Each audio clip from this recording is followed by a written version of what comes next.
नमस्कार, मैं निशर अंसारी, वो सो महाराष्ट्र के साथ में। और आज फिर एक बार जो है हम बांद्रा के अंजुमन स्कूल के अंदर मौजूद है और जिस तरह से हम देख सकते हैं कि हमारे पीछे यामा पटेल फाउंडेशन का एक बोर्ड लगा हुआ है और उस बोर्ड के फर्स्ट साइड में जो है श्री आशीष शेलार जो यहाँ के आमदार है उनका फोटो लगा हुआ और उसके बाद में असीम अगाड़ी जी है और भारत के प्रधानमंत्री नरेंद्र मोदी जी है।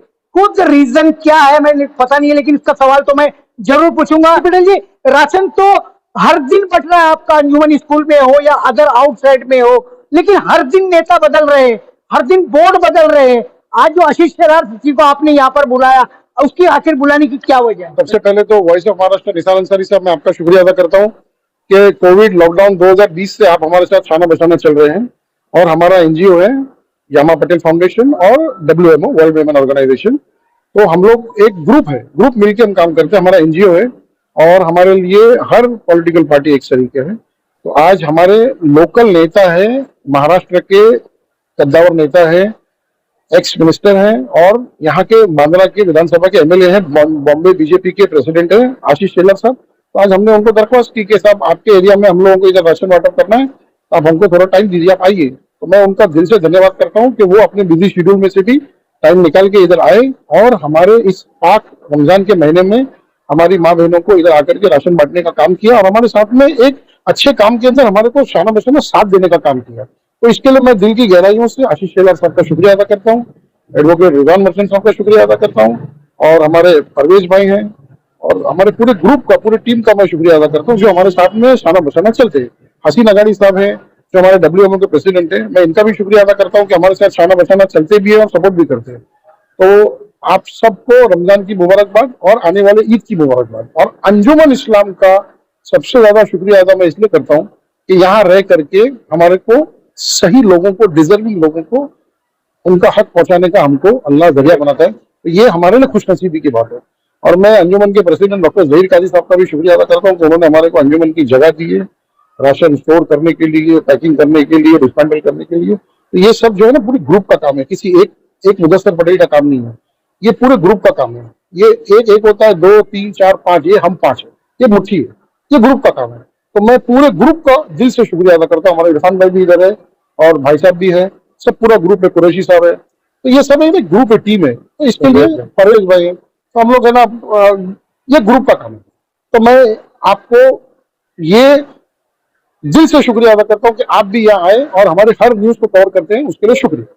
जिस तरीके से मुदस्सिर पटेल जी ने कहा है कि ये ग्रुप का काम है और यामा फाउंडेशन, पटेल फाउंडेशन जो है वो काम करे, लेकिन वर्ल्ड विमेन ऑर्गेनाइजेशन के जो अध्यक्ष है असीम अगाड़ी जी भी यहाँ पर मौजूद है। लेकिन उसके साथ साथ एक विशेष सवाल ये हो जाता है कि भारत के प्रधानमंत्री नरेंद्र मोदी जी के बगल में ही उनकी तस्वीर भी दिखाई दे रही है। भारत के प्रधानमंत्री नरेंद्र मोदी जी का जो विजन है 80 करोड़ लोगों को फ्री ऑफ चार्जेस राशन बांटने का पूरे भारत में बढ़ रहा है। असीम अगाड़ी जी, क्या नहीं लगता है कि मोदी जी के उस प्रोजेक्ट को लेकर के कहीं ना कहीं यामा फाउंडेशन और जो है आपकी जो WMO है वो उससे इंस्पायर होकर के ये काम में और बढ़त बनाती चली जा रही है?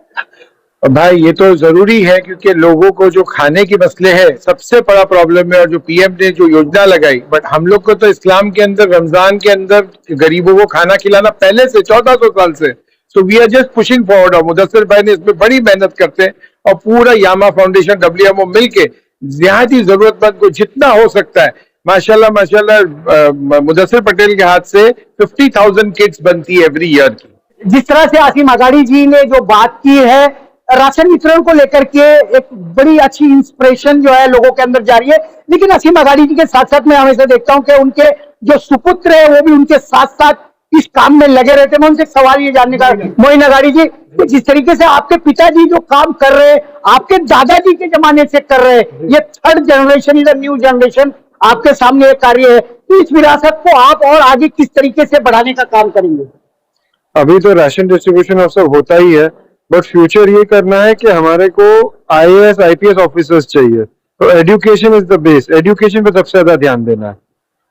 क्या लगता है कि जिस तरीके से आपने कहा कि एजुकेशन पे ज्यादा ध्यान देना चाहिए, लोग भारत के अंदर एजुकेशन को लेकर के बातें तो बहुत सारी करते हैं लेकिन प्रैक्टिकल ग्राउंड पे कुछ दिखाई नहीं देता है। क्या थर्ड जनरेशन जो है उस तरफ और ज्यादा एग्रेसिव होकर के काम करेगी? अरे 100% आपको प्रैक्टिकल विजुअल सब दिखेगा, डोंट वरी।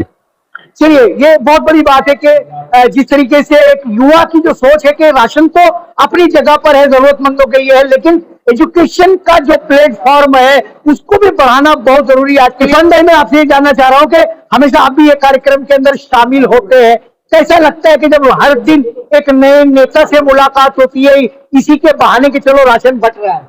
नहीं, बात नेता से मुलाकात की नहीं है, बात यह है कि वो हकदार जो गरीब है उसके घर तक वो चीजें जो जिम्मेदारी से हमारे मधु भाई जो वामा फाउंडेशन चलाते हैं उनके जरिए आज जरूरतमंद के घर तक वो राशन का पहुंचना और उसका पूरा महीना वो उस जिम्मेदारी से, वो जिम्मेदारी का जो काम है वो करना वो ज्यादा इम्पोर्टेंट है बशर्ते किसी नेता से मिलने के। ये आपने बहुत बड़ी बात कही है कि नेता आते और जाते रहेंगे, रमजान हर साल आता है, लेकिन सवाल है किसी भी बहाने गरीबों की समस्या का समाधान, और गरीब की समस्या क्या है ये जानना भी बहुत जरूरी है कि उसके घर में राशन है या नहीं है।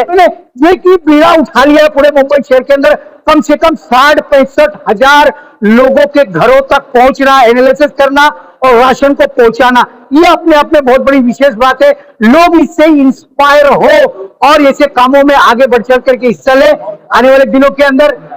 और खास करके रमजान का महीना जो है ना, वो ऐसा महीना है कि 1 रुपया दोगे तो 70 सवाब मिलेगा। तो मैं हमारे तमाम लोगों से ये दरख्वास्त करता हूं कि आप जिस तरीके से भी हो सके, राशन के जरिए हो, कैश के जरिए हो, किसी भी तरीके से लोगों को मदद करने का काम करो, क्योंकि 1 दोगे तो 70 मिलेगा और 1 आप दोगे और 70 देने वाली जात अल्लाह की है, और अल्लाह जब देने पे आता है तो उसकी कोई लिमिट नहीं है। एक अंदाजा है 70, लेकिन उसकी कोई लिमिट नहीं है। अल्लाह देने पे आए तो अल्लाह तो अल्लाह है।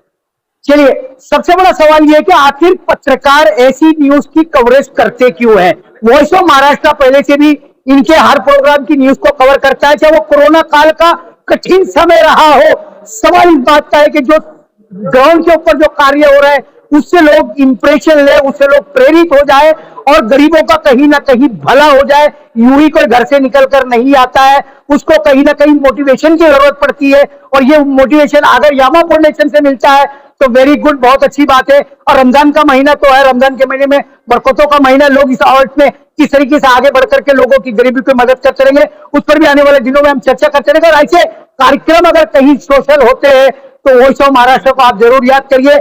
हमारा काम है जनता के सामने उसको प्रेजेंट करने का, और इसी कार्यक्रम को लेकर के आसिम अगाड़ी जी और मुदस्सिर पटेल जी, आपने जो है आज के कार्यक्रम को लेकर के हमसे चर्चा की, उसके लिए थैंक्स और धन्यवाद।